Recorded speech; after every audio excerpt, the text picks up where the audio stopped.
오늘 우리에게 주시는 하나님의 말씀은 구약 성경 열왕기상 18장 1절에서 4절까지의 말씀입니다. 제가 보는 성경으로 구약 546쪽입니다.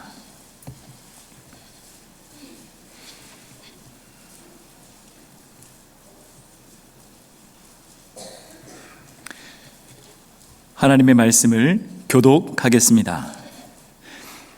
많은 날이 지나고 제3년에 여호와의 말씀이 엘리야에게 임하여 이르시되 너는 가서 아합에게 보이라. 내가 비를 지면에 내리리라.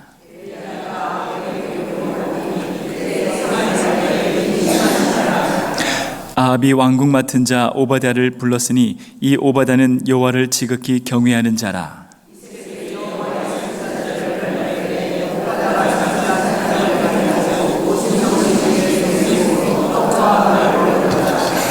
아멘. 오늘 우리가 함께 읽은 이 말씀을 보면 북이스라엘 땅에 먹지 못하고 마시지 못하는 가난과 기근에 시달려 생명이 죽어가는 모습을 우리는 목도합니다.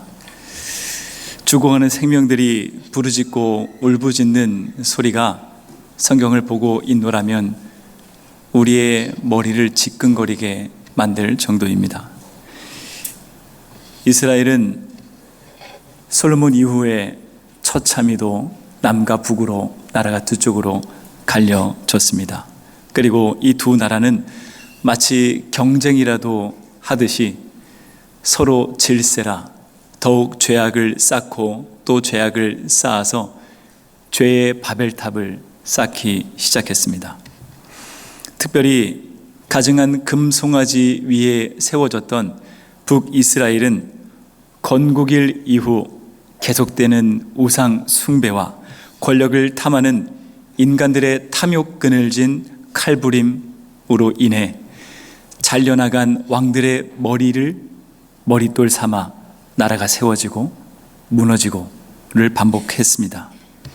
그렇게 반역과 배신의 소용돌이 가운데 끝내 오므리 왕가가 그 주도권을 쥐게 되었고 그들은 왕관을 깊이 눌러 쓴 채 오랜 시간 나라를 이끌었습니다. 그리고 오늘 말씀에 아합이 왕의 자리에 오르게 됩니다. 그리고 아합은 죄악을 지우개 삼아서 나라에서 여호와의 이름을 철저히 지워가는 일들을 시작합니다. 그리고 아합은 바알의 나라 시돈 나라의 공주 이세벨과 결혼을 하고 난 이후 북이스라엘 수도였던 사마리아 땅에 바알 신전을 건설하고 바알 제단을 쌓고 아세라 목상을 세워서 그들을 섬기기 시작했습니다. 그리고 바알과 아세라를 국가 종교로 만들고 이세벨은 하나님의 나라를 바알의 나라로 만들기 시작했죠. 그리고 아마도 이 나라에 그 많은 바알과 아세라 선지자가 있었다라고 하는 것은 이후 이세벨은 나라에 바알과 아세라 선지자를 위한 신학교를 건설하였을 것입니다.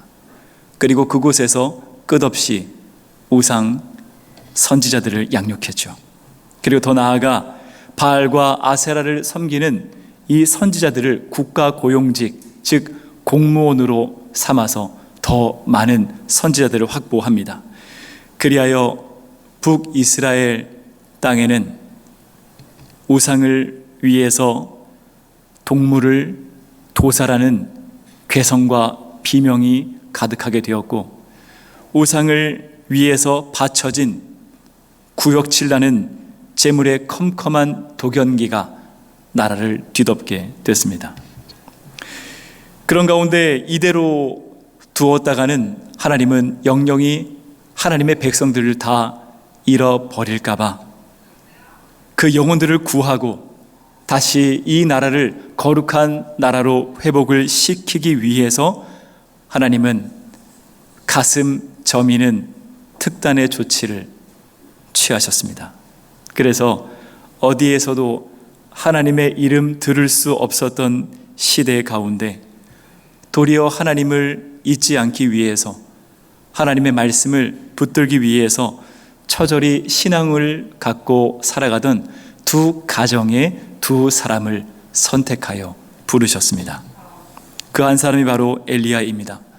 하나님은 엘리야를 아합에게 보내셔서 하나님의 말씀을 전하게 하셨고, 진짜 하나님이 누구인가 명명백백히 드러내길 바라셨습니다.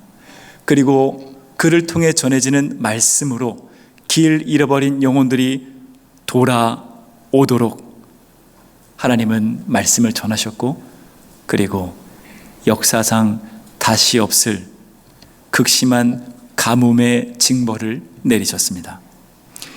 이 가뭄이 얼마나 공포스러웠는지 누가복음과 야고보서를 보면 3년 6개월의 기근이었다라고 말씀합니다. 우리나라에서는 3개월만 비가 오지 않아도 많은 농민들이 비명을 지르고 피눈물을 흘리며 곡소리를 냅니다.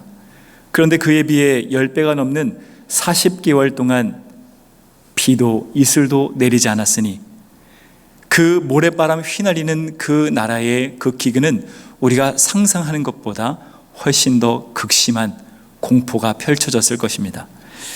성경 다른 곳 가뭄의 역사를 보면 도무지 먹을 것이 없어져서 아사 직전이 되면 그렇게 10달 동안 품었다가 희생으로 낳은 그 자식을 삶아 먹었다고 말씀합니다.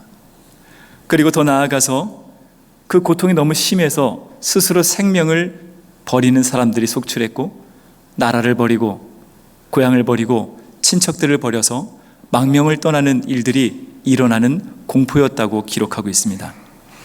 특별히 저는 이러한 고통이 어떠한 모습일까 묵상하는 그 가운데 이러한 이미지가 상상이 됐습니다. 한국 전쟁 가운데 부모를 잃고 먹을 것, 입을 것 없어서 벌거벗고 땅에 주저앉아 흙을 주워 먹는 피골이 상접한 고아의 모습이 떠올랐습니다. 그리고 이미 호흡 거둔 아기를 끌어안고 도무지 믿겨지지 않는 절망에 눈조차 감지 못해 허망하게 죽어버린 한 북한 어미의 모습이 떠올랐습니다.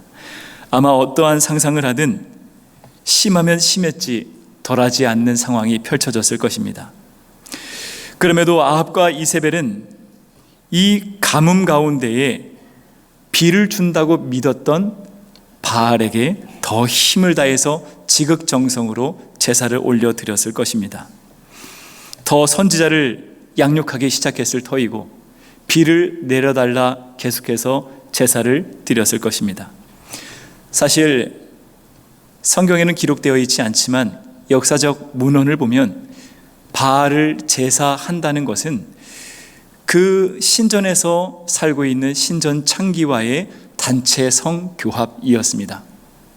그러니 가뭄이 극심하면 극심할수록 더욱 난잡하고 더러운 추태가 이어졌을 것입니다. 물도 없었기 때문에 씻지도 못하여서 많은 백성들이 성병에 시달렸을 것이고, 그럼에도 불구하고 더더욱이 그러한 추악한 제사를 벌이면서 더더욱 나라는 지옥으로 변해갔을 것입니다. 그럼에도 아합과 이세벨은 이 모든 원흉을 하나님께 돌렸습니다. 하나님을 섬기는 자들 때문에 비가 오지 않는다고, 아직도 여호와께 기도하는 자들 때문에 비가 오지 않는다고, 그들 때문에 우리 바알 신께서 깨어나지 못하는 것이라고 그들은 주장합니다. 그리고 다름 아닌 이 가뭄을 가져온 사람도 엘리야라고 주장을 했죠. 그리하여 아합과 이세벨은 여호와의 이름을 부르는 사람들을 잡아들이기 시작합니다. 그리고 그들을 사형에 처했습니다. 그리고 하나님을 섬긴다라고 하는 사람들을 집집 곳곳 찾아가서 그들을 처단했습니다. 그리고 우리는 이러한 참혹한 현실 가운데서 도무지 이해할 수 없는 모습을 발견합니다. 여호와의 이름이 증발되어 있는 이 시대 가운데 여전히 여호와의 이름을 부르고 있는 사람들이 있었다는 사실입니다. 그런데 더 놀라운 것은 아합과 이세벨과 가장 가까운 왕궁에서 일하는 사람이었다라고 하는 것이죠. 그리고 그 사람이 바로 이 시대에 하나님께서 선택하여 부르시어 사용하신 하나님의 그릇, 하나님의 사람 오바댜입니다. 오바댜의 이름의 뜻은 히브리어 아바다, 섬기다 라는 뜻과 야후, 여호와라는 이 단어가 합쳐져서 여호와를 섬기다, 여호와의 종이라는 뜻을 가지고 있습니다. 오바댜는 이름 그대로 하나님의 종으로서 하나님만을 지극히 경외하고 섬겼던 사람입니다. 다시 말해 그는 이 시대의 믿음 부자, 은혜 부자였습니다. 그리고 그의 집안은 오랫동안 하나님을 사랑했고 하나님의 말씀대로 살아갔던 가정입니다. 그러니 오바댜는 자신을 소개할 때 나는 어려서부터 여호와를 지극히 경외하고 섬기는 자였다라고 고백하는 것이죠. 그러니 이렇게 죄악으로 파괴되어 가는 나라 가운데서 여호와의 이름 잊지 않으려 몸부림쳤던 오바댜를 하나님께서는 기뻐하셨고 그를 들어서 죄악 가득한 시대 속에서 하나님은 일하셨습니다. 그래서 하나님은 그에게 하늘 지혜 주시고 하늘 능력 주시고 은혜 주셔서 여호와를 섬김에도 불구하고 죄악 가득한 나라였음에도 불구하고 그를 왕궁에서 모든 살림을 도맡아 지도하는 고위 관직에 하나님은 세워주셨습니다. 그러니 오바댜는 자신이 이 지위에 오를 수 있었던 것은 오직 하나님의 은혜였음을 그는 잊지 않았습니다. 하나님께서 은혜 주셨기 때문에 내가 이러한 은혜를 부유하게 누린다라고 하는 사실을 그는 잊지 않았습니다. 그리고 우리가 다시 한 번 더 살펴볼 수 있는 것은 이렇게 여호와의 이름이 사라져 있는 상황 가운데서도 여전히 여호와의 이름을 붙들며 살아가는 사람들이 있었다라고 하는 것은 드러나진 않았지만 전국 곳곳에서 여러 선지자들과 여러 하나님의 사람들이 여전히 말씀을 붙들고 여전히 기도하고 여전히 하나님을 바라보는 그 신앙을 지켜가고 있었다는 것을 우리는 알 수 있죠. 그런데 그것이 얼마나 노출되지 않았으면 엘리야는 나 홀로 남았습니다 라고 고백할 정도로 수면 위에 드러나지 않았습니다. 그 가운데서 오바댜는 드러내어서 하나님을 섬기지는 못했지만 그는 철저히 하나님을 사랑했고 철저히 하나님을 바랐고 철저히 하나님만을 섬기는 여호와의 종으로서 살아갔습니다. 그는 겉으로는 사람을 섬기는 사람처럼 보였지만 우상의 나라를 섬기는 것처럼 보였지만 오바댜는 그 이름 그대로 하나님만을 섬기는 사람이었습니다. 그는 겉으로 인간의 종처럼 보였지만 오바댜는 그 이름 그대로 하나님만을 섬기는 여호와의 종으로 살아갔습니다. 그래서 오바댜는 아합과 이세벨이 여호와를 전하는 선지자들을 척살하던 그때에 선지자가 씨가 말라가던 그때에 가까스로 생명 건졌던 선지자 100명을 50명씩 한 번에 잡히면 모두 처형을 받을 수 있었기 때문에 50명씩 나누어서 깊은 굴에 그들을 두고 그들을 숨겨 주었습니다. 그리고 생명 불씨 꺼지지 않도록 그들을 가뭄이 그칠 때까지 먹이고 입히고 말씀으로 위로하는 일을 감당했습니다. 이는 참으로 신비하고 놀라운 말씀입니다. 하나님은 죄악 가득한 시대에 하나님의 뜻을 전하기 위해 예언자를 지명하셨고 예언자를 통해서 하나님의 말씀을 그 시대에 전하셨습니다. 그런데 동시에 하나님은 예언자가 아니라 삶의 현장 가운데서 치열하게 살고 있었던 오직 믿음으로 살아갔던 평신도 한 명을 하나님께서는 선택하여서 사용하셨다는 것입니다. 그래서 그 한 성도가 생명 위태로운 영혼을 살리게 하시고, 그 한 성도가 여호와의 이름 잠드는 그 시대에 여호와를 잊지 않게 하는 그 일을 감당하게 하셔서 영혼 살리고 다음 세대까지 살리게 하셨습니다. 우리가 주목해 봐야 할 것은 오바댜는 예언자가 아니었습니다. 오바댜는 신학을 전공한 목회자가 아니었습니다. 그는 삶의 현장 가운데서 치열하게 말씀으로 살고 말씀으로 견디고 말씀으로 일하는 평범한 직장인, 평신도였습니다. 그렇습니다. 죄악의 홍수 가득한 그 시대에 하나님은 영혼을 살리고 나라를 살리기 위해서 말씀 바로 전하는 예언자를 지명하여 선택하여 사용하십니다. 그러나 동시에 삶의 현장 중심에서 여호와의 신념 갖고 여호와의 말씀 붙들고 살고 여호와를 위해서 일하는 한 성도 역시 하나님께서 선택하셔서 영혼 살리고 먹이고 위로하고 미래 세대를 살리는 데에 하나님은 일하신다는 것입니다. 하나님의 나라에선 이 두 역할 모두가 다 중요합니다.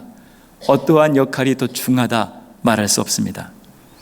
어느 날 한 목사님에게 한 청년이 찾아왔습니다. 그 청년은 오랫동안 유학을 했고 남부럽지 않은 직장에 다니고 있었습니다. 그런데 대뜸 이 청년은 목사님에게 목사님, 저 직장 그만두겠습니다 라고 말하는 것입니다. 그래서 목사님은 왜 그런 생각을 했느냐라고 질문하죠. 그러자 청년은 말했습니다. 제가 영업부서에서 일을 하고 있는데 상사와의 관계도 너무 힘들고 술자리도 많습니다. 죄를 짓지 않고 살기를 바라는데 죄를 지을 수밖에 없는 상황이 되니 저는 차라리 성결한 삶을 위해서 직장을 그만두겠습니다. 그리고 더욱 거룩한 삶 살기 위해서 직장을 그만두고 신학교에 나아가 목사님이 되겠습니다 라고 말했습니다. 그러자 그 목사님은 그 이야기를 듣고 결코 신학교는 삶이 힘겼다고 하여서 주어진 삶을 뒤로해서 가는 곳이 아니다 말하였습니다. 그리고 하나님께서 꼭 부르신 그 부르심이 없이는 가서는 안 된다 말했습니다. 그리고 성도는 말씀대로 살아갈 수 없는 환경 가운데 있다 할지라도 그 속에서 신앙으로 극복하고 신앙으로 이기고 성장하여서 내가 거한 삶의 터전을 하나님의 나라로 회복하는 그 사명을 감당해야 한다라고 조언하였습니다. 사랑하는 여러분, 목사만 거룩한 것 아닙니다. 목사가 감당하는 직무만 성직 아닙니다. 하나님 앞에서 하나님께서 살아내라 말씀하신 그 삶의 현장 가운데서 감당하는 모든 직업이, 모든 삶의 자리가 거룩한 직업이요 성직입니다. 도리어 목사는 한계가 많습니다. 목사는 세상에서 한 걸음 떨어져서 사는 사람들입니다. 세상을 아무리 배우려고 해도 연구하려고 해도 세상 물정 잘 모릅니다. 성도들이 하루하루를 살기 위해서 얼마나 분투하는지, 얼마나 고달픈 인생 살아가는지, 그 하루 견디는 것이 얼마나 힘겨운지, 얼마나 내려놓고 싶은지 잘 모릅니다. 그저 사랑하기 때문에 마음 동하여서 함께 울며 기도해 줄 뿐입니다.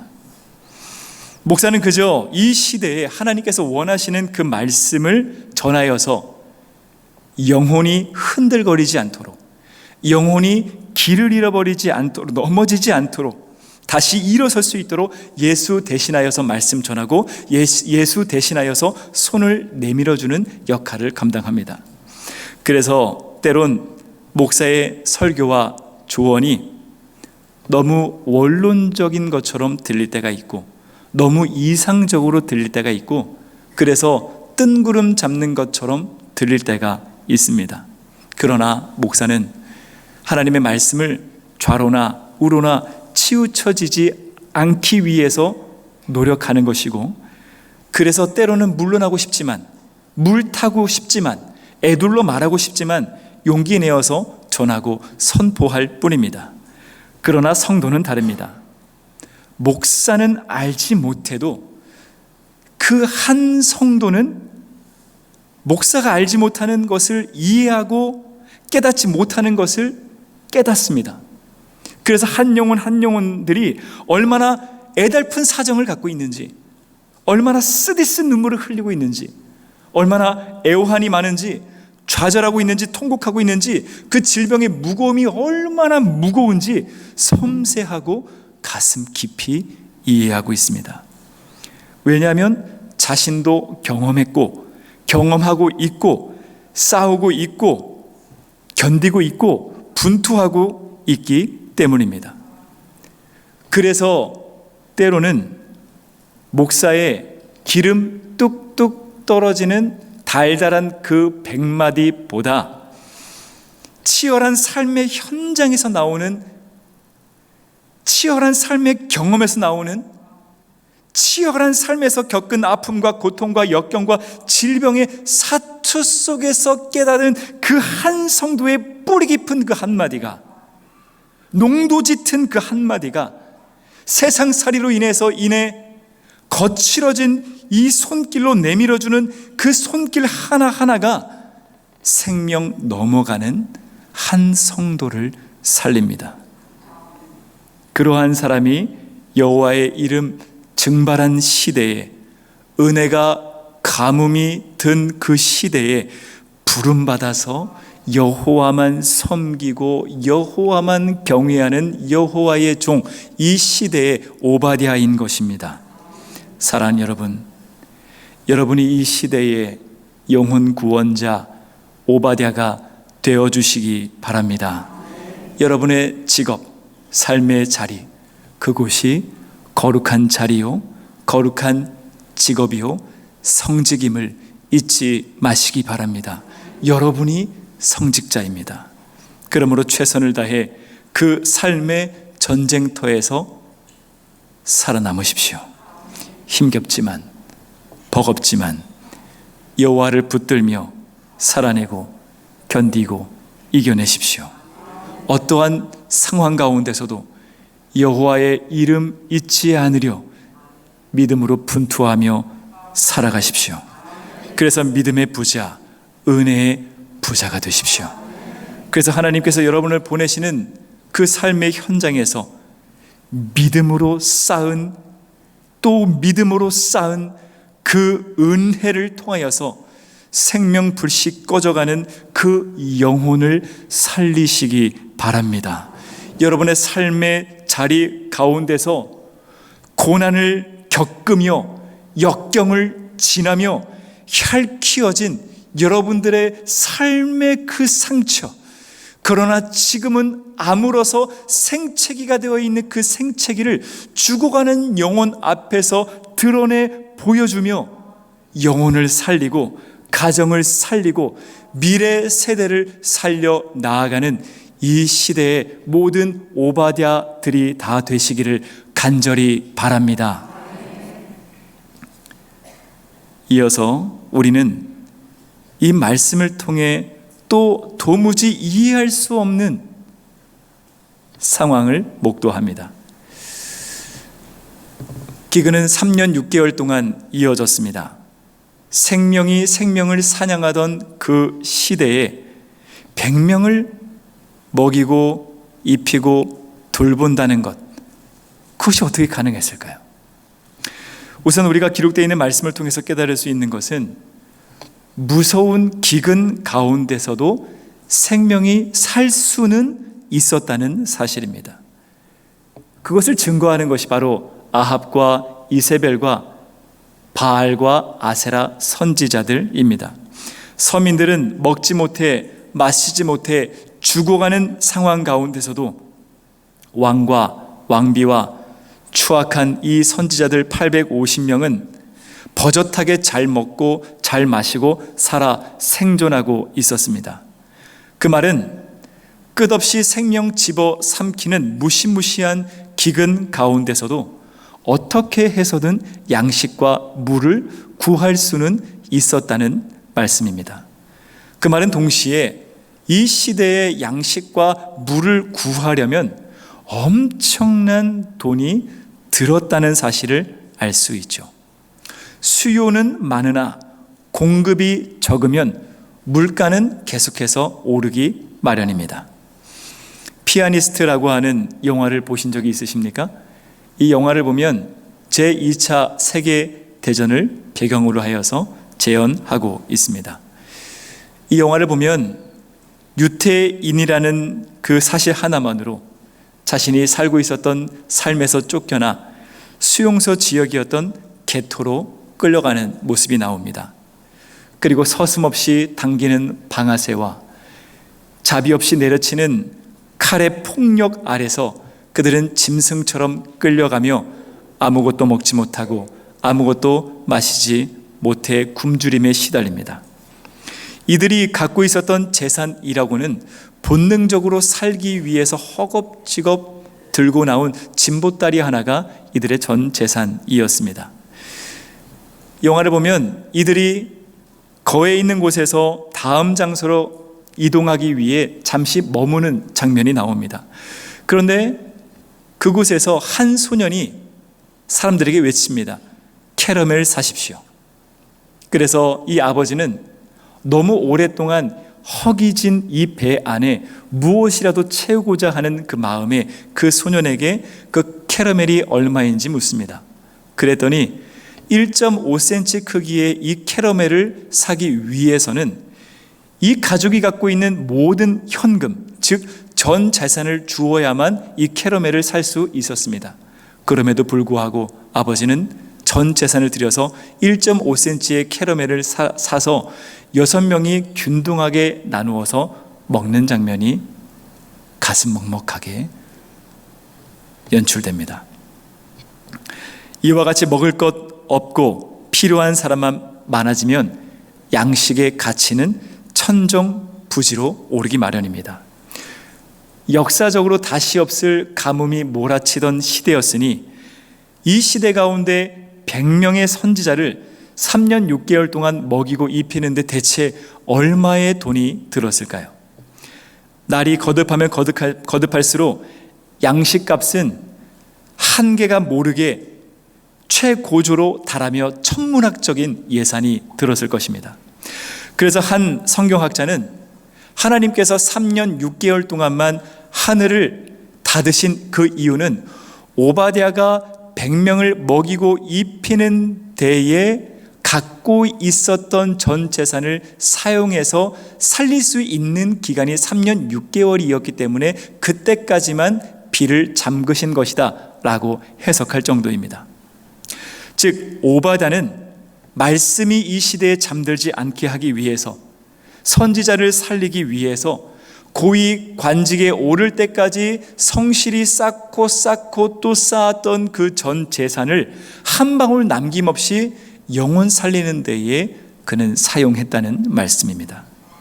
왜냐하면 그 모든 재산을 주신 분, 그분이 하나님임을 그는 잊지 않았고, 이 모든 재산이 하나님께서 은혜로 주셨으니, 하나님께서 잠시 맡아두셨으니, 하나님께서 되찾겠다 말씀하실 때 그는 주저함 없이 하나님께 돌려드렸습니다.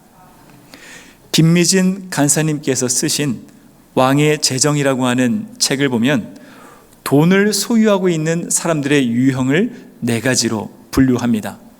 성부와 성빈과 속부와 속빈입니다. 먼저 성부는 하나님이 만들어 가시는 거룩한 부자입니다. 하나님께서 그에게 부를 주셔서 영혼을 살리게 하시고 하나님의 민족을 만들어 가시고 하나님의 나라를 회복해 가시죠. 그 예를 들면 아브라함과 솔로몬과 히스기야와 욥 등이 있습니다. 성빈은 하나님 나라를 위해서 스스로 가난하게 된 사람들을 말합니다. 그래서 12제자, 바울, 선교사, 목회자, 등을 말합니다. 반면에 속부는 세상에 속해 있는 부자입니다. 세상이 돈을 주어서 만들어가는 부자죠. 가룟 유다, 아나니아와 삽비라, 두로왕 등이 있습니다. 마지막으로 속비는 세상에 속해 있고 하루를 살기가 버겁고 힘겨운 가난하고 헐벗은 사람들을 말합니다. 우리가 기억해야 할 것은 성부는 돈이 많을 수도 있고 적을 수도 있습니다. 대신에 성부는 돈을 벌 때 자신을 위해서 돈을 벌지 않고 하나님의 나라를 위해서 돈을 번다는 사실입니다. 그래서 하나님의 나라 위에 영혼을 살리기 위해 민족을 세워가기 위해 더욱 많은 돈을 쓸 수 있도록 하나님께서 더욱 많은 돈을 맡기시는 부자, 그가 바로 성부입니다. 그리고 여기까지만 살펴보아도 오늘 말씀에서 나오는 이 오바댜가 영혼 살리기 위해, 영혼 먹이기 위해, 나라 지켜가기 위해 하나님께 쓰임받는 거룩한 부자, 성부라는 사실을 알 수가 있죠. 학자마다 다소 의견의 차이는 있지만 한 달란트를 현 시세로 환산해 보면 약 20억, 30억 정도가 됩니다. 그러면 5달란트는 얼마입니까? 약 100억이 되죠. 예수께서 달란트 비유를 하실 때 예수님은 5달란트를 주었던 그 종이 갑절을 수익을 내서 얼마를 가져와요? 10달란트를 가져오죠. 그러면 환산하면 얼마예요? 약 200억 원입니다. 어마어마한 금액이죠. 그런데 예수님은 그 수익을 두고 이렇게 말씀하십니다. 마태복음 25장 21절 중반절입니다. 잘하였도다 착하고 충성된 종아, 내가 적은 일에 충성하였으며. 이야, 우리 예수님은 아주 통이 크십니다. 200억 원을 두고 무슨 일이라고요? 적은 일이라고 말씀하십니다. 우주의 주인께는 200억 원은 그저 껌값인 것 같습니다. 그런데 예수께서 가장 크게 여기시는 것은 무엇입니까? 누가복음 15장 4절에서 6절입니다. 너희 중에 어떤 사람이 양 100마리가 있는데 그 중에 하나를 잃으면 99마리를 들에 두고 그 잃은 것을 찾아내기까지 찾아다니지 아니하겠느냐? 또 찾아낸즉 즐거워 어깨에 메고 집에 와서 그 벗과 이웃을 불러 모으고 말하되 나와 함께 즐기자, 나의 잃은 양을 찾아내었노라 하리라. 본래 하나님의 것이었으나 길을 잃어버린 어린 양, 본래 하나님의 소유였으나 길을 잃어버린 그 한 영혼을 다시 품에 안기 위해서 혼 잃고 찾아 헤맬 정도로 하나님께는 그 한 영혼이 아주 가치가 있었다고 말씀합니다. 사랑하는 여러분, 우리의 생명을, 우리의 인생을 당신의 생명으로 피로 사신 예수께서는 우리에게 어떠한 인생을 살아가라 말씀하셨습니까? 이 땅에 속부되어서 내 곳간에 양식 틈없이 끝없이 쌓고 내 영혼아 여러 해 쓸 물건들을 쌓고 쌓았으니 평안히 쉬고 먹고 마시며 즐기자 라고 우리의 인생을 생명으로 사셨습니까? 아닙니다. 내게 주신 달란트 힘 다해서 갑절의 수익을 내어 5달란트는 비교도 할 수 없는 그 한 영혼 먹이고 입히고 살리는 것에 5달란트 주저함 없이 살아가라고, 사용하라고, 그래서 길 잃어버린 영혼 길 찾아주라고 예수께서는 우리에게 명령하셨습니다. 그리고 우리가 그 삶을 살아가기 위해서는 오늘 말씀의 오바댜, 거룩한 부자, 성부가 되어야 하는 것입니다. 그러므로 여러분, 부자 되십시오. 꼭 부자 되십시오. 돈 벌기 위해 영혼 사로잡혀서 벌지 마시고 하나님의 나라 위에, 길 잃은 영혼 위에, 시간 얼마 남지 않은 영혼 위에, 지옥을 향해서 기뻐 걷는 어리석은 영혼 위에, 소망 잃고 주저앉아 울고 있는 영혼 위에 돈 많이 버십시오. 여러분의 인생, 여러분의 가정, 여러분의 자녀 잘 돼야 합니다. 부자 돼야 합니다. 왜냐하면 가난한 사람들을 위해서요. 고아들 위해서, 장애인들 위해서, 먹을 것, 마실 것 없어 기아에 허덕이는 영혼들 위해서, 전쟁으로 생명 꺼져가는 사람들 위해서 여러분들은 잘 되어야 합니다. 그러므로 여러분 모두 부자 되셔서 하나님께서 은혜로 잠시 맡기신 것 내가 되찾겠다 말씀하실 때 정승처럼 사용하시기 바랍니다. 그래서 더욱 하나님의 일, 더 많은 영혼 구하라고 하나님께서 여러분들에게 더 많은 은혜를 채워주실 수 있는 이 시대의 거룩한 부자 성부들이 되시기를 간절히 바랍니다.